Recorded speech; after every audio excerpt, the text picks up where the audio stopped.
जय जिनेंद्र दर्शकों, स्वागत है आप सभी का नागफनी टूर एंड ट्रेवल्स में। दर्शकों, पिछले दिनों नागफनी टूर एंड ट्रेवल्स ने सौभाग्यशाली श्रावकों को देश के जैन तीर्थ स्थलों के दर्शन कराए। यात्रा का शुभारंभ 28 सितंबर को दिल्ली से किया गया और 11 अक्टूबर को श्री सम्मेद शिखर जी पहुंचकर 15 अक्टूबर को यात्रा का समापन हुआ। यात्रा के दौरान तीर्थ यात्रियों ने श्रद्धा पूर्वक दिल्ली, हस्तिनापुर, कंपिल जी और अयोध्या सहित अनेक धार्मिक स्थलों पर प्रभु दर्शन किए। तो आइए आज की इस कड़ी में नागफनी टूर एंड ट्रेवल्स के साथ चलकर दर्शन करते हैं कुछ और जैन मंदिरों के।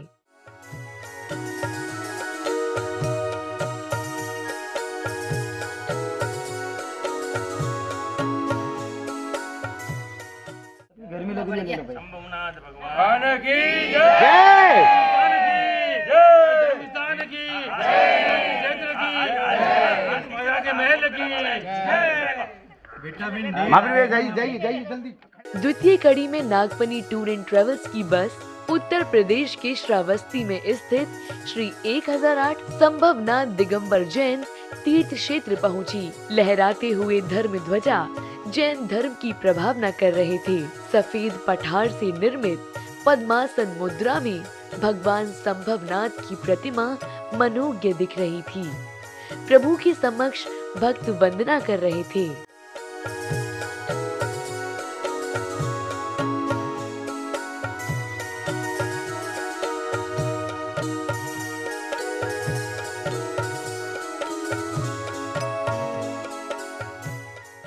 मंदिर जी में श्रावकों ने प्रभु का अभिषेक शांति धारा कर और अर्घ्य समर्पित कर अपने कर्मों की निर्जरा की।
श्रीमान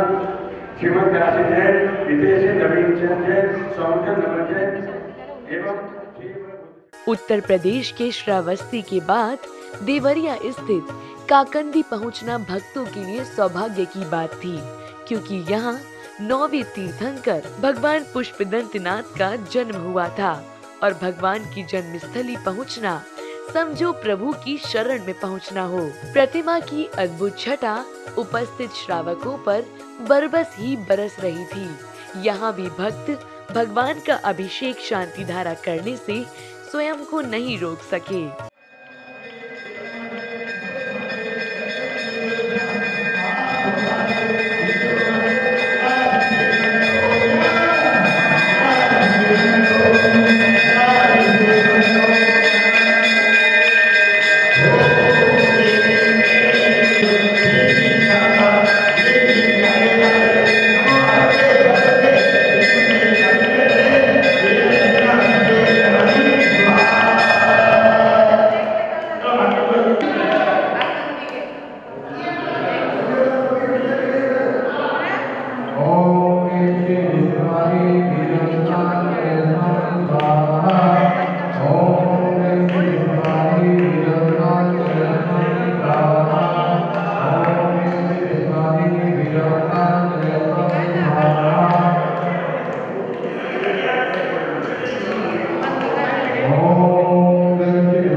तीर्थंकर भगवान के दर्शनों की श्रृंखला में तीर्थयात्री कौशाम्बी के श्री दिगंबर जैन पंचायती सभा प्रयाग के अंतर्गत श्री 1008 पदम प्रभु दिगंबर जैन अतिशय क्षेत्र श्री मनोहर वन पहुँचे, जहाँ श्री 1008 तीन चौबीसी मंदिर के दर्शनों के साथ अन्य मंदिरों के भी दर्शन किए। श्री मनोहर वन वास्तव में अपने नाम के समान ही मनोहर था। सच है, प्राकृतिक सौंदर्य के मध्य भगवान के दर्शन करना आनंद प्रदायक ही होता है। ऐसा लगता है कि हम भी यहीं बस जाएं और प्रभु आराधना करते जाएं।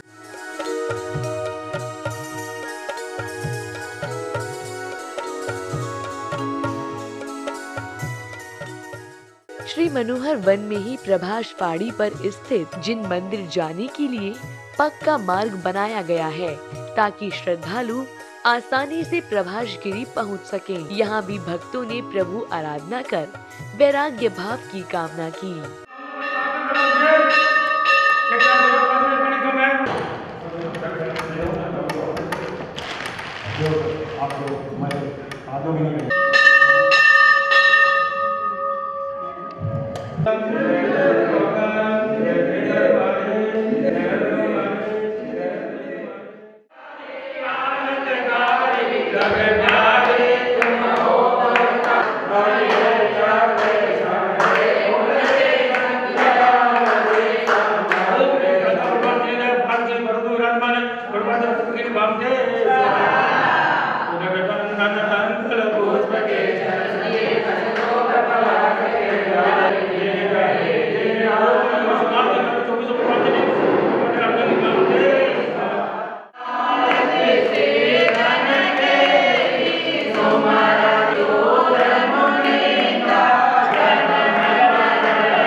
श्री मनोहर वन में स्थित मंदिरों को देखकर प्राचीनता का अनुमान लग जाता है।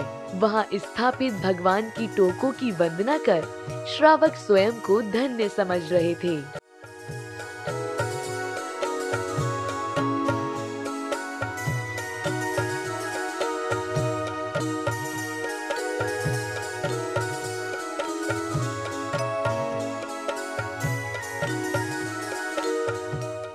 वृक्ष धरा का भूषण है, ये वाकई सच है।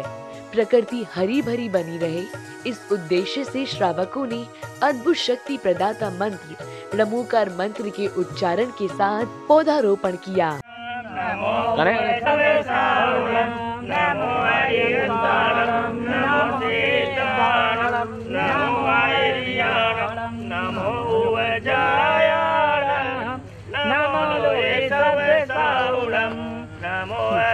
भाई हाथ लगा सब।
कौशाम्बी के श्री मनोहर वन में भ्रमण करने के बाद तीर्थ यात्रा उत्तर प्रदेश के प्रयाग स्थित तीर्थंकर ऋषभदेव तपस्थली तीर्थ पहुंची, जहां भक्तों ने आनंदित होकर प्रभु दर्शन किए।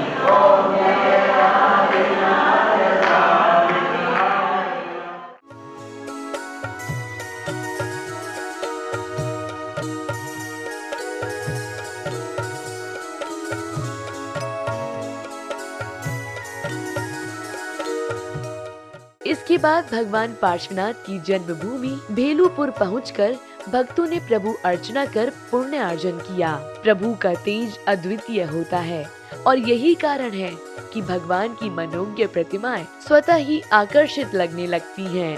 भव भव के पुण्य प्रताप से प्रभु पार्श्वनाथ की जन्मस्थली पर कदम पड़ना सौभाग्य की बात है।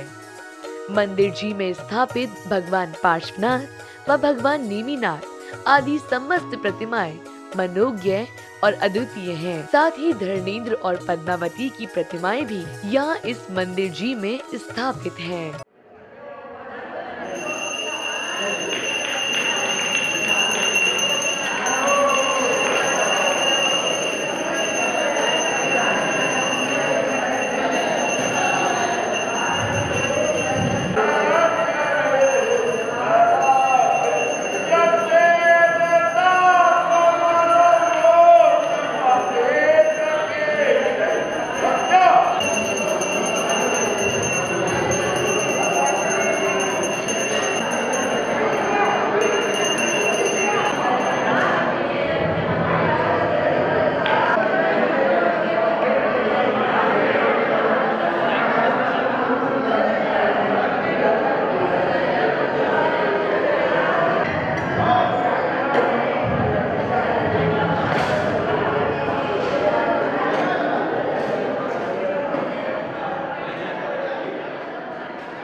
दर्शन उपरांत पूज्य आचार्य श्री विशद सागर जी महाराज ने अपने मुखारबिंद से मंत्रोच्चारित कर भगवान पार्श्वनाथ की शांति धारा कराई।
इसके बाद भक्तों की धर्म यात्रा वाराणसी के सिंहपुर पहुंची, जहां भक्तों ने अलग अलग स्थानों पर विराजमान भगवानों के दर्शन किए।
नागफनी टूर एंड ट्रेवल्स द्वारा यात्रियों को जैन तीर्थ दर्शन के साथ साथ वाराणसी के दशरथ घाट पर गंगा माता के दर्शन भी कराए गए। समस्त भक्त गंगा जी की महाआरती में सम्मिलित हुए।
समस्त भक्तों ने श्रावस्ती, काकंदी देवरिया, वाराणसी के अनेक मंदिरों के दर्शन कर खूब धर्म लाभ लिया।